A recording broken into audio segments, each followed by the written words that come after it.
Big TV భక్తి సమాచారం WhatsApp ఛానల్లో జాయిన్ అవ్వండి. అన్ని విశేషాలు ఎప్పటికప్పుడు తెలుసుకోండి.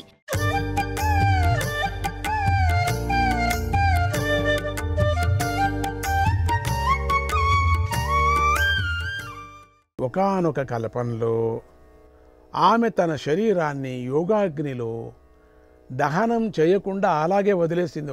ఒక కల్పంలో అగ్నిలో పడితే కాలలేదు అమ్మవారి శరీరం, కాలినట్టుగా కాలి అట్లే ఉంది. అప్పుడు ఆ శివుడు ఆ శరీరాన్ని, ఎందుకంటే శివశక్తులు కదా, శక్తిని వదిలేసి ఉండలేదు శివుడు పగలు రాత్రిలాగా. అప్పుడు ఆ శివుడు ఆ అమ్మవారిని, సృష్టి రూపమైనటువంటి అమ్మవారు, సృష్టిని వదిలేసి ఎట్లా పోతాడు? భుజాన ధరించాడు. భుజాన ధరించి ఆ సగం కాలినటువంటి శరీరాన్ని చెక్కు చెదరలేదు. భుజాన ధరించి మహోగ్రుడై, ఇక శివుడి కోపం వస్తే ఎట్లా ఉంటుందండి? ఉన్మత్తుడై. మీరంతా ఎట్లా ఉంటుందంటే మీరు ఎక్కడ చూశారు? సినిమాల్లో చూశారంతే. అందుకని అట్లా ఉంటుంది. మహోగ్రుడై ఉన్మత్తుడై అటు ఇటు సంచరించసాగాడు. అట్లా భుజం మీద వేసుకొని అమ్మవారిని, ఆ దేవిని, అమ్మవారిని కోపంతో అటు ఇటు పరిగెత్తుతున్నాడు. ఇది చూశారు బ్రహ్మదేవతలంతా. చూసి వీళ్ళంతా ఆలోచన చేశారు, ఇది ఏంటి ఇట్లా వస్తే శివుడికి ఇటువంటి కోపం వచ్చేస్తే ముందు గతి ఏమిటి, ఇక తట్టుకోలేమే అని చెప్పేసి వీళ్ళంతా ఏం చేశారు? ఉపాయానికి ఉపాయం కనిపెట్టేటువంటి మూర్తి ఎవరంటే విష్ణుమూర్తి. అసలు దేవతలకు కష్టాన్ని వచ్చినప్పుడంతా విష్ణుమూర్తి దగ్గరే వెళ్ళి ప్రార్థన చేసేవారు. ఆయనే కదా భవరోగ వైద్యుడు. ఆ వైద్యుడి దగ్గర పరిగెత్తారు. ధన్వంతరి ఆయనే కదా. విష్ణుమూర్తిని ప్రార్థించారు. ఆ విష్ణుమూర్తి కృష్ణం విష్ణుం శ్రీధరం మాధవం మధుసూదనం, కృష్ణం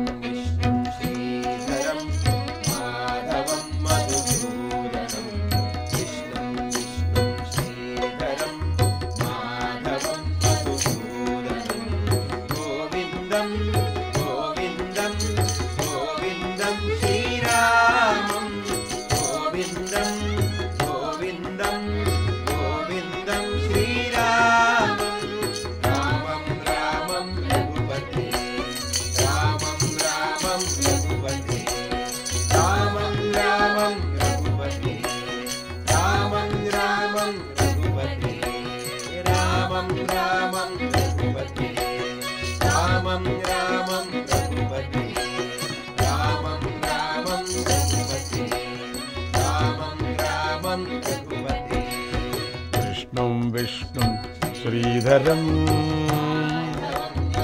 సూదనం. విష్ణుమూర్తిని ప్రార్థించారు. అసలు రక్షకుడు ఆయనే కదా. బ్రహ్మ సృష్టి చేస్తున్నారు. సృష్టి చేసిన పదార్థాన్ని రక్షించేది విష్ణువు. రక్షించిన తర్వాత కొన్ని రోజులైన తర్వాత పునః సృష్టి కోసం దాన్ని లయం చేసేవాడు శివుడు. చాలా రోజులు పెట్టుకోడు కదా పదార్థం, చెడిపోతుంది, పారేయడం అంతే. విష్ణుమూర్తిని ప్రార్థించగా సతీదేవి శరీరం దగ్గర ఉన్నంతకాలం శివుడి ఉగ్రత్వం తగ్గదని గ్రహించిన విష్ణుదేవుడు ఆ శివుడు ఉగ్రత్వంతో అన్ని చోట్ల పరిగెత్తుతున్నాడు. ఇది ఇట్లా ఉంటే ఈ శివుడికి ఖండితం కోపం వెళ్ళదు. అందుకని ఏం చేశాడు విష్ణుదేవుడు? శివుడు వెనకాలే సంచరిస్తూ తన చక్రంతో సతీదేవి శరీరాన్ని కొంచెం కొంచెంగా నరుకుతూ వచ్చాడు. ఇప్పుడు దీంతో మనకేమర్థమవుతుంది? శరీరము తీసుకున్న తర్వాత ప్రతి ఒక్కరూ వదలాలా ప్రాణము అనేది దీంతో బాగా తెలుస్తుంది. అమ్మవారే వెళ్ళిపోయింది, శరీరం ధరించింది కాబట్టి. దక్షబ్రహ్మ యజ్ఞానికి వచ్చింది అంటే దక్షబ్రహ్మడు కూతురు కదా, శరీరాన్ని తీసుకొని వచ్చింది కదా, తపస్సుతో శివుణ్ణి పొందింది కదా. శివుడు శరీరం లేనటువంటి శివుడు కనపడుతున్నాడు కానీ శరీరం లేదు. విష్ణువు కనపడుతున్నాడు కానీ విష్ణువుకు శరీరం లేదు. బ్రహ్మ కనపడుతున్నాడు కాబట్టి బ్రహ్మకు శరీరం లేదు. అమ్మవారికి ఇక్కడ శరీరం ఉన్నది ఈ అవతారంలో. అమ్మవారికి కూడా లేదు శరీరం, కానీ ఈ అవతారంలో కనపడుతున్నది. ఆ సతీదేవి శరీరాన్ని చక్రంతో నరుకుతూ నరుకుతూ వచ్చాడు. ఆ ముక్కలు భూమి మీద తలో చోట పడ్డాయి, భూమి మీద పడ్డాయి, ఎక్కడి నుంచినో పడుతున్నాయి. పడ్డ చోటల్లా ఒక్కొక్క విశిష్ట శక్తి క్షేత్రం వెలిసింది. అదే క్షేత్రం, అవే సతీ క్షేత్రాలు. చాలామంది అన్ని క్షేత్రాలు కూడా అష్టాదశ పీఠాలన్నీ చూసింటారు. నిజంగా 51 పీఠాలు చూడాలి మనం. విష్ణుదేవుడు సతీదేవి శరీరాన్ని 50 ఖండాలుగా ఖండాలుగా ఖండించాడు. ఆ ఖండాలలోంచే ఆ నుంచి హా వరకు గల 50 వర్ణాలు ఉద్భవించాయి. చాలామంది అడిగారు ఈ అక్షరాలు ఎట్లా పుట్టాయంటే అమ్మవారి నుంచి పుట్టాయి. కనుక వర్ణాలను మాతృకలని, వర్ణమాలను మాతృకామాల అని పెద్దలు వివరించారు.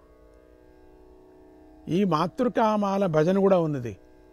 మాతృకామాల 51 అక్షరాలని 50 అక్షరాలని చెప్పేసి కొందరు అభిప్రాయం. సతీ క్షేత్రాలు ప్రపంచంలో గల సమస్త శక్తులను అందించే మహాక్షేత్రాలు అయ్యాయి. వర్ణమాల జగత్తులోని వివిధ భాషలకు మూలమై విజ్ఞానాన్ని గురువుల నుంచి శిష్యులకు అందించే సాధనమయ్యింది. సతీ క్షేత్రాలు రూపం లేని శక్తి క్షేత్రాలుగా ఉండటం వల్ల రూపం లేని సతీ క్షేత్రాలు, రూపం లేదక్కడ శక్తి క్షేత్రాలుగా ఉండటం వల్ల సామాన్యులకు అందుబాటులోకి రావటం కోసం ఆయా కాలాలలో ఆయా మహాత్ములు వాటికి ఆలయ స్వరూపాన్ని కల్పిస్తూ వచ్చారు. అంతేగాని అక్కడ ఆలయము లేదు, రూపము లేదు, అవయవం పడిన స్థలం అంతే. అక్కడ మహాత్ములు తమ యొక్క సంకల్ప సిద్ధితో, దీంట్లో వ్యాసుడు కూడా ఒకటి చేరుకున్నారు, దాంట్లో తమ యొక్క సంకల్ప సిద్ధితో అక్కడ ఆలయాలు కట్టుకొని వచ్చారు. మానవ కల్పితాలైనటువంటి ఆలయాలు అవంతా కూడా మహర్షులు మానవులు కల్పితం. కాలగర్భంలో కరిగిపోతూ ఉండటం, మళ్ళీ కొంతకాలానికి మరొక మహానుభావుడు మళ్ళీ మరొక రూపకల్పన చేస్తూ ఉండటం సృష్టి చరిత్రలో జరుగుతూనే ఉన్నది. మళ్ళీ మళ్ళీ మహాత్ముడు వెళ్ళి ఆలయాన్ని ఇంకొక విధంగా కట్టడం, అది ఇంకొక విధంగా ఇంకొక చోట అనటం, ఇట్లా తప్పేం లేదు. ఉన్నా లేకపోయినా అక్కడి దైవీశక్తి విలాసం అంతర్ద్రష్టులైనటువంటి మహర్షులంతా అంతర్నేత్రాలకు అందుతూనే ఉంటాయి. వీళ్ళంతా అంతర్ద్రాష్ట్రులు, వీళ్ళంతా చూస్తున్నారు. దృష్టి వాళ్ళు కనపడుతుంది, వాళ్ళకి ఆంతరికములో ఉండినటువంటి దృష్టి వాళ్ళు ఆ క్షేత్రాలను నిర్మించారు. అలాంటి సతీ క్షేత్రాలలో 18 క్షేత్రాలను మరింత ప్రస్ఫుట శక్తి క్షేత్రాలుగా మహర్షులు నిర్ణయించి వాటికి అష్టాదశ పీఠాలు అని నామకరణం చేశారు.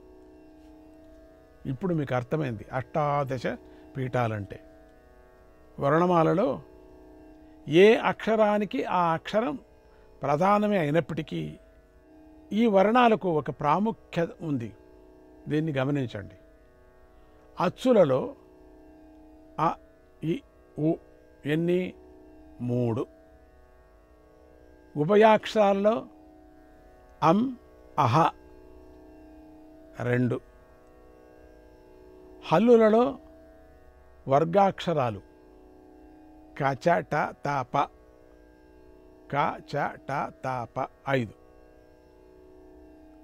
అనునాసికాక్షరాలు ఞ, ఞ, ఞ, ణ, న 5, జ్ఞ, మ ఞ ణ న 5. అంతస్తమముల్లో య 1, ఊష్మముల్లో ష 1, ష. సంయుక్తాక్షరాల్లో క్ష 1. మొత్తం కలిపితే 18. ఇవే శక్తి క్షేత్రాలు. అంటే ఇవే 18 శక్తి క్షేత్రాలు.